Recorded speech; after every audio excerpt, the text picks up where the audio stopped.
வணக்கம். அரியலூர் சங்கி சிலம்பு. நம்ம இந்த காலம் என்ன பார்க்க போகிறோம் அப்படின்னா, அரியலூர் நடந்த ஒரு போராட்டத்தை பற்றி தான் காணொலி பார்த்துட்டு இருக்கோம். அதில் இந்த போராட்டத்தில் கலந்துக்கிட்டு குண்டடி வாங்கி இன்னமும் உயிரோடு இருக்கக்கூடிய ஒருத்தர் தான் திரு ஏகாம்பரம். 9 பேர் பாதிக்கப்பட்டாங்க. ஒருத்தர் உயிர் இருந்திருக்காங்க, 8 பேர் குண்டடிப்பட்டிருக்காங்க. அதில் அந்த 8 பேரில் வந்து பார்த்தீங்கன்னா 7 பேர் இறந்துட்டாங்க, ஒருத்தர் மட்டும் தான் உயிரோடு இருக்காங்க. மேபி இன்னொருத்தர் இருப்பாங்கன்னு நினைக்கிறேன், 2 பேர் இருக்காங்கன்னு நினைக்கிறேன். ஏன்னா நம்ம ஆய்வு செஞ்ச வரைக்கும் உயிரோடு இருக்கிறது குண்டடிப்பட்டதில் ஒருத்தர் 2 பேர் தான் சொல்கிறாங்க. அதில் ஒருத்தர் நேர்காணல் எடுத்துட்டேன், இன்னொருத்தர் இருக்காருன்னு நினைக்கிறேன்.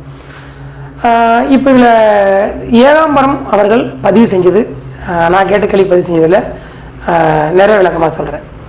திரு ஏகாம்பரம் அவர்கள் நீங்கள் ஏன் இந்த போராட்டத்தை காரணம் கேட்டீங்க, இந்த போராட்டத்தை பற்றி முழுமையாக உங்களுக்கு தெரியுமான்னு கேட்டால் எனக்கு தெரியாதுன்னு சொல்லிட்டார். திரு ஏகாம்பரம் நீங்கள் எவ்வளோ படிச்சிருக்கேன்னு 5 தான் படிச்சிருக்கேன்னு சொன்னார். இந்த போராட்டத்தை ஏன் கலந்துக்கிட்டீங்கன்னு கேட்டேன். ஊரில் 19 நம்ம எல்லாருமே வந்து ஒரு கிராமத்துக்கு பொது விஷயத்துக்காக கேட்க போகிறோம், எல்லோரும் வாங்கின வீட்டுக்கு கூப்பிட்டாங்க, நான் கலந்துக்கிட்டேன்னு சொன்னார்.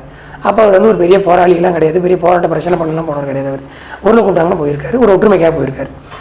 அப்போ அந்த மாதிரி போனவர் எதிர்பாரா விதமாக குண்டடிப்பட்டுறாங்க. குண்டடினா ஒரு காலில் குண்டடிப்பட்டு எலும்பு 3 முறிஞ்சிருது தொடங்கியில்.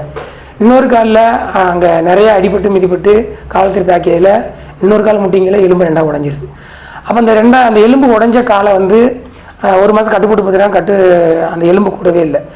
அப்போ திரும்ப அவர் வந்து அந்த எலும்பெல்லாம் இழுத்து வச்சு ஸ்டிச் பண்ணியிருக்காங்க. அப்போ என்னாச்சுன்னா ஒரு கால் வந்து பார்த்தீங்கன்னா ஒரு 2லேருந்து 3 இன்ச்சு அவர் கால் வந்து மேலே வாங்கிருச்சு. இன்னமும் அந்த காலை ஒரு கால் தாங்கி தான் நடக்கிறார்.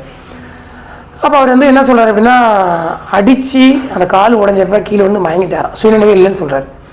அப்போ எல்லோரும் தூக்கொண்டி முதல்ல அரியலூர் பகுதியில் எங்கேயோ ஒரு மருத்துவமனைலாம் இல்லை, ஒரு இடத்துல வைக்கிறாங்க. அப்போலாம் அவர் மயங்கிட்டார். திரும்ப எல்லோரும் அள்ளி போட்டுக்கிட்டு அந்த அடிப்பட்டவங்க குண்டு போட்டவங்க காயப்பட்டவங்க எல்லோரும் அள்ளி போட்டுக்கிட்டு லாரி தான் வச்சுட்டு போவாங்களாம். லாரியிலையோ காவல்துறை வாகனத்துலேயோ அள்ளிட்டு போனாங்க, எதுலன்னு தெரியலன்னு சொல்கிறாரு. போய்ட்டு தஞ்சாவூர் அரசு மருத்துவமனையில் அட்மிட் பண்ணியிருக்காங்க. மறுநாள் தான் நினைவு வருது. நினைவு வந்து இப்படி முடிச்சு பார்த்தா அவர் இடுப்பு மேலே 2 காலம் வரல. அவர் வந்து ரொம்ப பாதிக்கப்பட்டிருக்காரு, ரொம்ப அழுதுருக்காரு.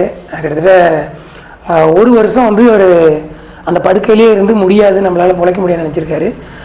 அப்போ அவங்க ஏதோ ஒரு அரசு நிதிக்காகவோ ஏதோ ஒரு விஷயத்துக்காக ஒரு ஃபோட்டோ எடுத்திருக்காங்க. அவர் ஒரு 20 வயசு இளைஞராக இருந்தப்போ 2 காலம் பாதிக்கப்பட்டு போராட்டத்தில் அந்த வீட்டில் ஒரு ஜன்னல் ஓரமாக ஒரு ஓட்டு வீட்டில் படுத்திருக்காரு.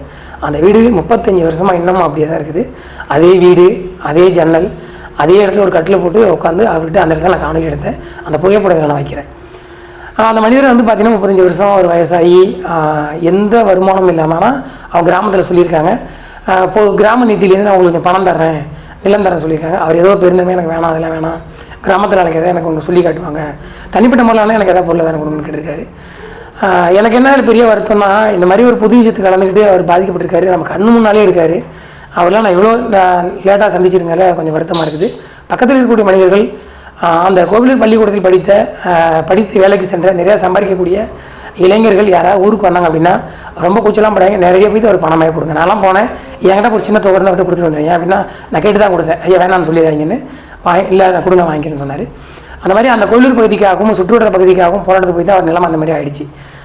அவருக்கு அதனால் நீங்கள் யாருமே கூச்சலாம் படாது, நேராக போங்க, உங்களுக்கு கிடைச்ச தொகையை கொடுங்க. நீங்கள் கொடுக்குறது வந்து இவ்வளோன்னு சொல்ல வேணாம், இதுமாதிரி நான் உதவி செஞ்சேன்னு சொல்லி அதை பதிவாக எடுத்து பதிவு கூட போடுங்க. ஏன்னா அதை பார்த்து நிறைய கொடுப்பாங்க. பொதுவாக போராட்ட காலத்தில் நிறையா மக்களுக்காக போராடியவர்கள் நிறையா பாதிக்கப்படுறதுனால தான் அந்த பொது விஷயத்துக்கு யாருமே ஈடுபடுறதே இல்லை. அது ஒரு முட்டாள்தனம், அது ஒரு ஏமாளித்தனம் அப்படிங்கிற மாதிரி சொல்கிறாங்க. அதில் அப்படிலாம் நினச்சிருந்தாங்கன்னா இந்தியாவுக்கு சுதந்திரம் கிடச்சிருக்காது. ஸோ எல்லோரும் அவருக்கு திரு ஏகாம்பரம் அவர்களுக்கு உதவுங்க.